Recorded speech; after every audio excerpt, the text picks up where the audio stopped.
नमस्कार, आरपी किचनमध्ये आपलं स्वागत आहे। तर मी आज हिरव्या टोमॅटोची आणि मसूर डाळीची एकदम छान टेस्टी अशी रेसिपी बनवणार आहे। व्हिडिओ स्किप न करता संपूर्ण बघा। यासाठी इथे मसूर डाळ घेतलेली आहे मी अर्धी वाटी।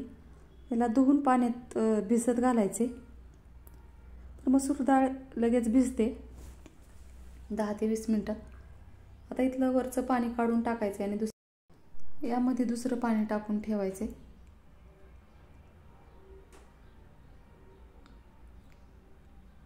तोपर्यंत इकडे टोमॅटो कट करून घ्यायचे, बारीक बारीक फोडी बनवायच्या।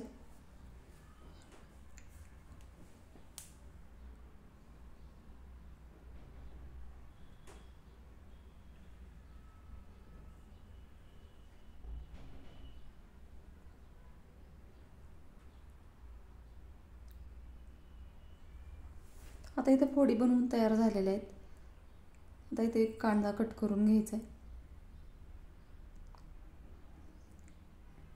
आता कांद्याचं वरचं साल काढून घ्यायचं आणि बुरशी आलेला भाग बाजूला काढून फेकायचा आहे। नंतर थोडंसं धुवून कांदा वापरायचा। कांद्याचे एकदम बारीक अशा कट करून फोडी करून घ्यायच्या।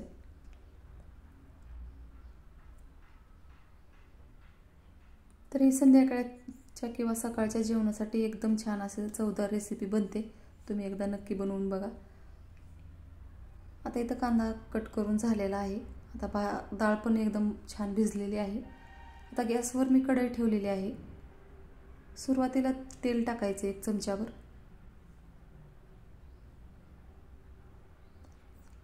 तेल गरम झालेलं आहे, जिरे मोहरी टाकून घ्यायची। जिरे मोहरी तडतडल्यावर लगेच ह्याच्यामध्ये कांदा टाकून घ्यायचा आहे।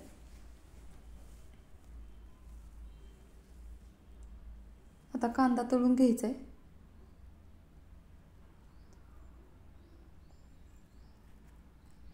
गुलाबी रंगात कांदा एकदम छान असा तळलेला आहे। याच्यात लसूण पेस्ट टाकून घ्यायची।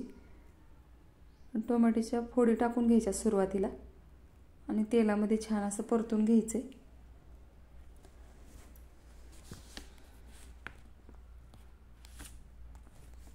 चवीनुसार मीठ टाकायचे। आता बाकीचं साहित्य टाकून घ्यायचे।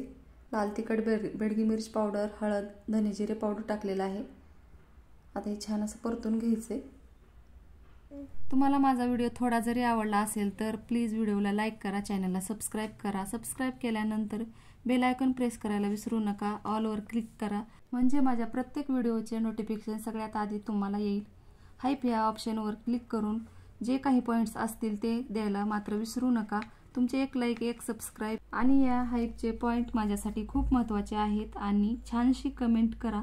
चला रेसिपीकडे वळूया। आता ही तेलामध्ये मसाला एकदम छान असं मिक्स झालेला आहे। लगेच याच्यामध्ये भिजलेली डाळ टाकून घ्यायची। तर ही भाजी एकदम चवदार आणि टेस्टी लागते। तर एकदा नक्की बनवून बघा।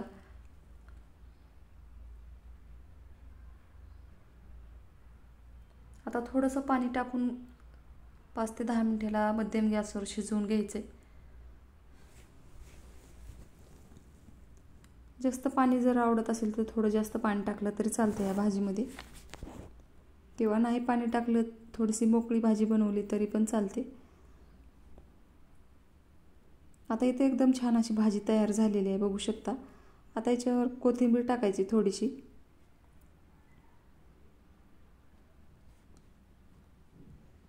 आता इथे भाजी तयार झालेली आहे, एका भांड्यामध्ये काढून घ्यायची। चपातीसोबत किंवा भाकरीसोबत एकदम टेस्टी लागते। एकदा नक्की बनवून बघा।